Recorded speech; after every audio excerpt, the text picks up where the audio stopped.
So I did my first episode of the year and I was nervous. I wasn't really well prepared, I don't think, and it didn't go as well as I wanted it to. So already those are my like feelings. And then, there's lots of news in the world, in particular, what Donald Trump is doing, affecting our economy, affecting not just ours, Americans, everybody's, right? So it's a big deal and it's hard not to get scared. So I was thinking about my feelings, was like, I'm feeling really scared and then upset and then.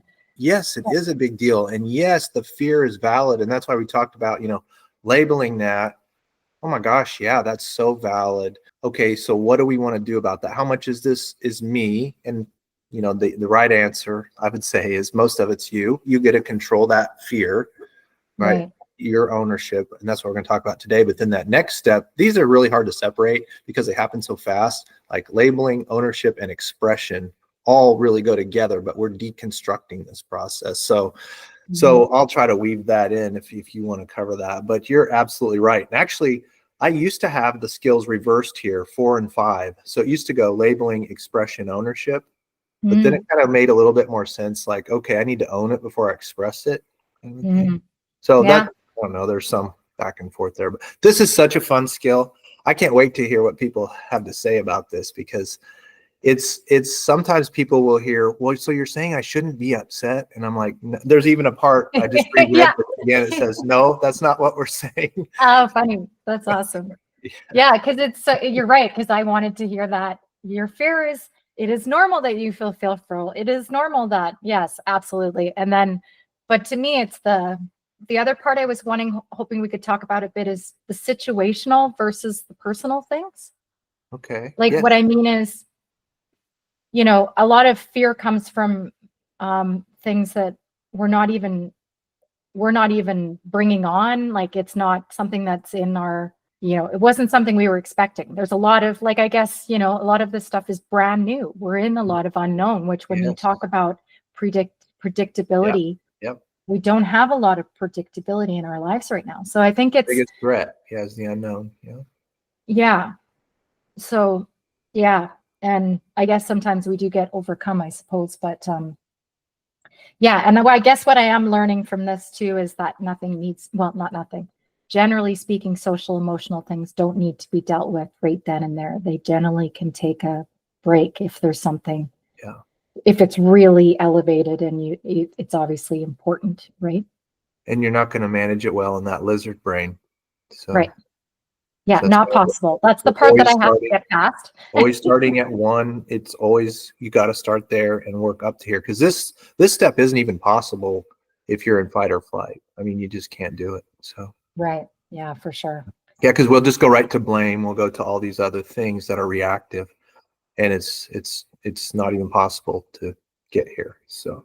Anyway, I think this one is definitely one that requires practice. Some thought. Yeah, oh my gosh. This is such a challenging but fun, rewarding skill. It's like, this is my favorite one. And to try to teach it to kids is even more like, how do you get this concept to kids, Yeah.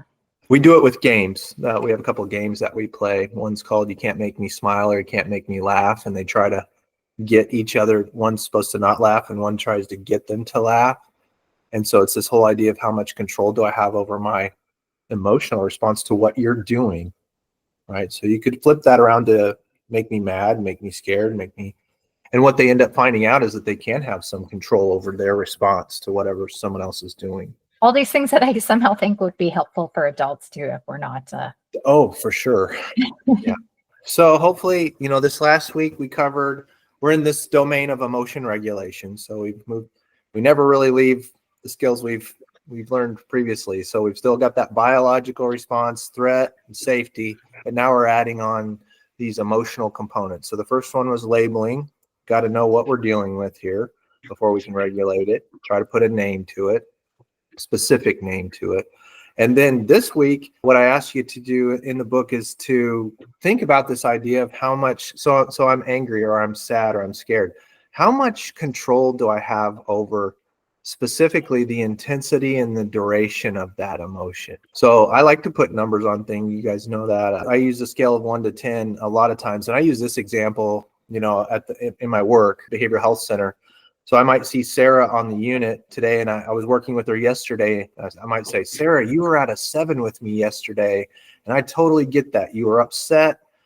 You were angry. I totally understand that. You'll notice I'm talking to her a day later, and I'll put this question out to her. So I'll say, Sarah, I get that. You were angry, but how long do you think you want to stay at a 7? You want to stay there for 3 minutes or 3 hours, 3 weeks, if I see you 3 years from now, are you going to be at a 7? And so she's like, well, probably not, and then I follow that question up with, well, who's the only person on the planet that decides when you can go to a 6? And to me, that's really showing what this skill is all about. Is, to me, this is the heart of responsibility and accountability. This skill is how much control and ownership do I have over my response to the threats and challenges that I face as a human being. And in my work, 25 years in mental health, I don't think it's a stretch to say, and I know I started the chapter with a pretty bold statement about this causing the most human suffering on the planet, the lack of this skill. Because what happens what I see is, if you don't have this skill, where does it land you? Well, for one, you don't believe you have any control over your mood and behavior. You are simply reacting to everything that's coming at you. What a powerless position to operate life from. You have no control. You're at the mercy of everybody and everything, all these triggers, right? And they're constantly just turning your dials and turning your knobs. And that reactivity and it's a victim, it constantly puts us in that victim stance with a lot of blame. So that's kind of the end result that I see in real life without this skill. And I think it's probably the most important one. It's also the most exciting. I think it's the most entertaining one to teach and try to process through. But there's a lot of values in here. Sometimes people will hear, and I know you saw this in the chapter, that what we're saying is you should never show emotion. You should not let anything bother you. You should never get above a 7. And that's not what it's saying, actually. What it's saying is, if you're at a 7, I want you to know that you're at a 7. I also want you to know that you're the one that has some influence about how long you stay at a 7. Does that make sense? Does that sound fair? Like a fair place to be? So that's really nobody else's. I always think of this dial, and whose hand do you think is on the dial? We do an exercise in our adult training where we put a situation where somebody left work early and left you hanging there to cover work. And so we put this, the person is super angry. They're at a 7 or an 8 because they had to stay late and cover somebody else's shift because they left.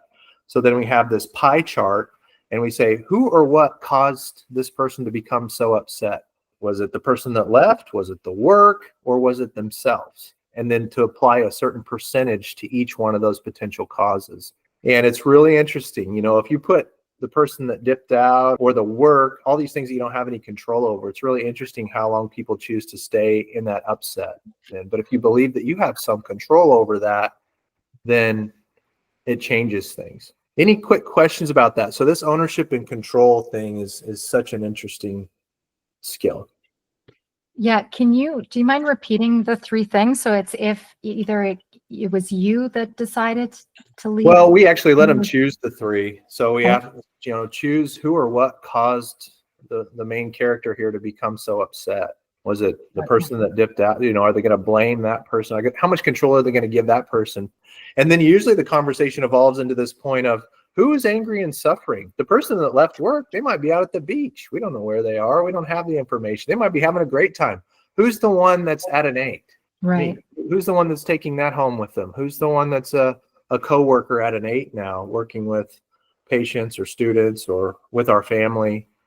Whose biology is suffering? Whose cortisol is through the roof? Whose shoulders are tight or up to their ear? So it really kind of, to me, it puts it back in that court of, how much control do I want to give that person over me and my space and my health and my happiness? It sounds easy when you talk about it, but in the moment, yeah. One thing I was reflecting on with this, Brad, is when people say, oh, I can't work with these people. I'm just throwing out a phrase that people say. Yeah. And that right there to me is, where's the ownership in that, right? Rather than, how do I work with the people that I have? Most of the time we don't have a choice. And so how do people take that ownership back is what I was thinking. Does that fit within this? Yeah, sure it does. I think, well, this is all about how much control you're giving to external things or people over your mood and behavior. It's really what it comes down to. But we are really, I gave the example in there, how quickly, we can sit here and say this and talk about memes and, you're dealt the card, play the hand that you're dealt, make lemonade out of lemons, all these cliches that we say about how we're going to respond to the challenges we're given. But when it comes right down to it, I hear people say all the time, she makes me so mad. He makes me, they make, and the psychology behind this is something called attribution theory. So human beings, whatever we attribute causation to, basically whatever we think is making us a certain way, that's where we're going to put all of our energy to fix it. So if you think that's outside of yourself, if you think someone else is making you feel a certain way, boy, your energy is going to go there. How much control do you have over that person? Zero, right? We can't control other people. We try a lot and we fail miserably, right? There's this misdirection of energy, and then you have failure, and then what usually happens after failure is this concept of learned helplessness. So that's the cycle I see over and over and over again. Is I'm putting all this, I attribute causation of my upset and my mood to something else. I go to try to change that thing, don't have much control over it, so I fail, and then I'm right back at this learned helpless, which is threat, and I feel bad about it, and so right back in lizard brain, and the whole thing starts all over again. I want to make sure that this is landing on everybody in an okay way, because people can hear this skill in a lot of different ways. Like some people hear this as blaming the victim, right? So I'm upset, and now it's all my fault. You're saying that it's all my fault that I'm sad or I'm angry, and so what it doesn't do, what we're not doing is excusing bad behavior. We're not excusing whatever the trigger is, whatever's happened to you. We're not saying that's okay if it's something that's not okay. We're also not saying you should, like I said earlier, that you should never be at a 7 or an 8. Not telling you what number to be at all. It's just this skill is this idea of being aware of where you're at, and that you can have some influence over that if you choose to. That no one else controls that. And to not give that away, right? We do it a lot. And people have written about this. There's great work that's been done on this. Clear back to Epictetus, was a philosopher in Nero's time, talking about how terrible it was to be a crippled slave in Nero's time, locked up. Nero was not a very good person. He had his own mom executed, I think. But just his idea of, I can still find joy in this terrible circumstance. Another one that comes to mind, Viktor Frankl, and Search for Meaning, how he's able to overcome during horrible times during Holocaust period and those kinds of things and you hear all kinds of stories like this of the human spirit. People call it the human spirit, but just this idea of how much I can still have joy even though my circumstances don't reflect that really, are pretty dire. That's where this comes from. That's this skill here that we're working on. Yeah, I think the other challenge that I usually put forward is really think about that when you say that makes me, or she makes me, or he makes me. I'll confess, in our profession as a therapist, I was actually trained to use that sort of language in therapy. It was in the textbook this way. So me as a psychologist was supposed to ask you this questions in this phrasing. And if you didn't do it like the textbook said, you got counted off. But I was supposed to say, how did that make you feel? So listen to the phrasing. Where are we attributing cause to? So if I say, how did that make you feel? What's making you feel that? How much control do we have over that? Zero.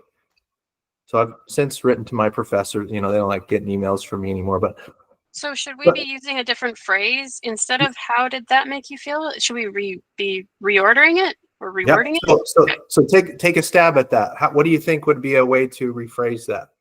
I think one thing my therapist has said is like, so when that happened, how did you feel?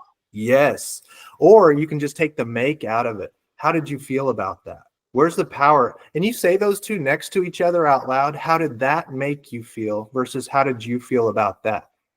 Do you hear the difference in power? It may sound small, may sound like semantics here, but we think in words, and our belief systems are constructed in words.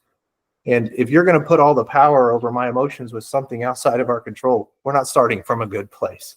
Those are the kind of things that we need to think about with this skill. Okay, if everyone's ready, I've got the breakout rooms set here, so I can send us off. So again, I'm putting the teachers in with Brad this week and looking for volunteers for next week if people are interested, so we can chat about that when we come back. Okay, opening the rooms now.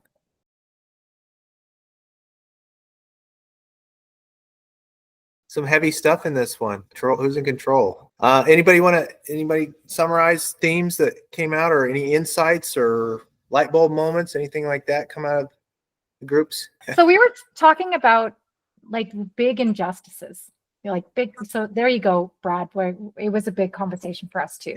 Okay. Like, I'll use me as an example because I had a boss that was, well, I was let go, and it was a lot of what was being presented and what was happening were two different things. Yeah. And so like I ended up leaving, which ended up being a good thing for me. But I knew there was still injustices happening around her and around the things that she was doing. And so, yeah, how do we let that go? Like we were talking about one that's lingered for years, Yeah. I gave an example of how I let that go. I had some closure come from it somehow, but yeah, I don't know what that closure meant for me. And I think if you can help us understand how these big injustices, I mean, you and I spoke about Donald Trump and the fear that he's injecting into the world right now. There's a lot of big injustices out there, and it's hard to own that. So help us understand that a little better. Well, I'm going to say something. Let it go. Let it go. That was your words. That's not anywhere in here. But I think it's a song. It might be a song. But so no one's saying let it go. No, I would never tell someone to let a big injustice go. That's not what we're saying here. If me saying that, since I said that, what do you think we are getting? So what might I be saying about this? If I'm not saying let it go, what do you think? Lisa has a hand up. I found for me, when I struggle to let go of that issue, I try to redirect my energy. So I've found ways to get over some of my injustices by going back to school and learning something new and changing my career. Now, like, that's a really big change. I can't expect everybody to do that. Redirecting that energy into learning new things, like when something's really bothering me, I tend to start looking on the internet for solutions, studies, things to like help explain this injustice that I'm feeling. And that kind of works, but it's also very time and energy consuming. So it's probably not a solution for everybody. But that's what's working for me, sort of, because it takes a lot of my time and energy. Yes. So you redirected that expression, and that's going to be our next skill. But what did you do with that energy? Did you want to stay and suffer with it? But it's not letting it go. You didn't let it go. You directed it somewhere. You found a channel. I did sit and suffer with it for a long time, about 2 to 3 years, probably. Yeah. So that's always our choice. We can sit there and it's not enough for us to have a hook in us. We have to twist it a few times, right? I used to use that analogy all the time. But who's twisting it? I'm twisting. I can either twist it. The hook's there, right? So there's a pain, and then there's our reactivity to the pain, which makes the suffering worse. We control that reactivity. So I like what you said. You directed that somewhere, but who directed it? You directed it. The injustice didn't tell you where to direct that. You could have addressed that injustice 40,000 different ways, right? You chose how to do that, but you didn't let it go. I just wanted to point that out really quick. I also like journaling. I feel like journaling feels like unloading as well. I feel like I'm putting it on the page. Yeah, that's our next skill, expression. So I've said this a couple of times. It's really hard to separate these: ownership, expression, and labeling. They really run together quickly, but that's how you got it out, right? Do something with that energy. Gord's got his hand up. Yeah, just following what you were saying there in terms of empowerment. That's what I've been struggling with over the last several weeks. It's not good for my mental health, physical health, family relations, everything. So really feeling despair yesterday. And what happened this morning, an opportunity to work on a project, because I'm ex-project manager, type A, control freak, working on a small project that's going to benefit some learning challenged adults, something I'd worked at when I was still at work in my career. I just feel empowered again. What a relief to do something positive for other people. Yeah. I'm feeling like utterly powerless in this other realm.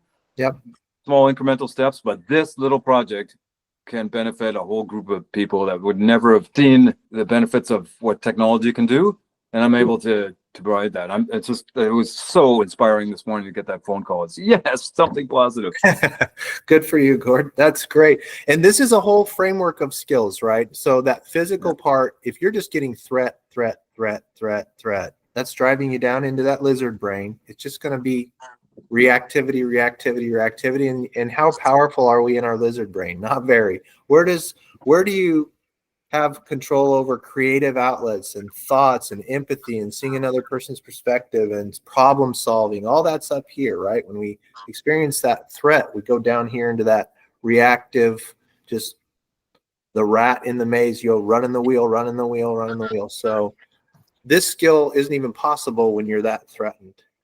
So just the fact that you recognize that, you're able to get calm, you were able to see something other than threat, right? Which is it's a balanced view of how things are going in your life right now, right? There are some wonderful things out there. The other thing, what did you guys think about that part in here? I wanted to make sure I wrote this in the book, that toxic positivity, because sometimes that's what we try to offer others, or we get back when we're struggling with this is, oh, just find the silver lining. Oh, just look on the bright side. Oh, you notice that we do that. What's the meaning? Everything has a purpose, which, I don't want to get too far into that, but any of you encountered toxic positivity before? Can you comment to that? I can't really comment on the toxic positivity. Yeah, it's frustrating, of course. I'll just comment on Jenny's comment about the big injustices, and it tied in a bit to one of the reflection questions, is like a pattern where you tend to struggle taking ownership is like obviously a big injustice, or if I can take ownership of my side of it and apologize, but I really want the other person to take ownership and apologize too, right? We do. Yeah. So that's where I struggle with taking ownership, is when I'm like, I see both sides and I want the apology too. I used to, when we would work in marital therapy and those things, and what we would say is sometimes we hold our happiness hostage by saying, I will only be happy. I will be happy and I will have closure if you do this, this, and this. Well, we're right back where we started, which who can we control? That means we just put our happiness in someone else's hands that we're probably in a disagreement with. Probably not a good place to put control of our emotions. And they may never do that. So am I going to stay miserable? Am I going to keep twisting the hook? Am I going to stay at a 7 until someone else decides? Well, I don't want them deciding that for me, right? So Jenny, I don't think you're giving yourself enough credit, because I know you've directed your energy in some pretty positive ways in some of the challenges that you're facing. So I don't think you're letting it go by directing it and being thoughtful about where you're putting those energies. So, yeah. Well, I think what I was saying is exactly right. I directed, and without thinking about what I was doing and why I was doing it, I went down this path of trying to find community. So that was the other thing I was going to ask, Brad, is like, we have a very fragmented society right now. Like, when I say, what do we care about? What are common beliefs these days? And what are quality community? What does quality community look like? That's what I've been seeking without necessarily knowing, and finding it, which is wonderful. So it does exist out there. And I think that's maybe something to feel, at least, that, what we talked about in our room, you can say it better, is let them. What's the rest of it? Let them, let me. Mel Robbins' theory, right? The let them, right? So I can let them be responsible for whatever, but then how do I respond? Yep. That's exactly right. That's what we're talking about here. Right. But then I also like the question in the chat is like, how do we move on then? Like, we can't. Like I had a really bad roommate a few years ago that would constantly like push my buttons and treat me with a double standard. Like, they had ideas for how I should behave to them, and I'm ruminated on, okay, they need to apologize to me now because right, this, and they never would, because in their mind they didn't see us. Anyways, so how do you, when you feel like you need an apology from someone, you let them? It's hard. That's something I haven't figured out how to get over. So next week is, and maybe I'll just lay the groundwork here because we're about out of time, but this skill for next week is expression. So in a healthy way, what I usually recommend is, we've labeled what you feel. So I don't know if you felt angry or sad or about that, but you would label that. You would say, okay, this is mine. I'm at a 7. I'm at a 6. But here's what I'm going to do with that. I'm going to express it. I might express it in a letter. I might express it face to face. I want to choose my words carefully. I want to do it in a healthy way. So what happens is we're going to do something with this emotion. If you just think of it, you're holding it here. I'm going to do it. I'm going to direct it a certain way. And I want to be really thoughtful about how I do that, because there's healthy and unhealthy ways to express these emotions, right? And what do you have? What are you responsible for and accountable for? Not how they respond, right? Or what they do, but everything that you do is yours. If you express how you feel in that situation, they may or may not apologize, right? So we're even getting into skill 6, which is your belief system. So if you have this belief that everyone should apologize for injustices, we probably are going to have to adjust that when we get to skill 6, because that's not reality. That's not reality. So, and we are going to get into irrational beliefs in skill 6. Very cool. So next week, Brad, anything more to think about before we sign off? Nope, just expression. Great job on this one. This is one that you can wrestle with for a while, and I'd encourage you to do that. Just how much control and ownership do we have? It really comes down to that personal power and empowerment as well, Brad, doesn't it? It's that control and sense of. That's about all we have. You can't control other people, but you can try to control yourself as much as possible. Yeah, and we've talked about what gets in the way of that. When I'm in the lizard brain, I don't see that, and I don't have that control. I lose control. So part of this whole system is what works, but also it's addressing the barriers to what works. Does that make sense? When you want to get a system that's going to be helpful, you got to look at what's helpful and working and promoting the right direction, but also what gets in the way of that. And we're doing both here. All right, great, good work, man. You guys are cool. Killing it. Yeah, this is a lot of fun. Thank you, everybody. Cool beans. Have a great week, everyone.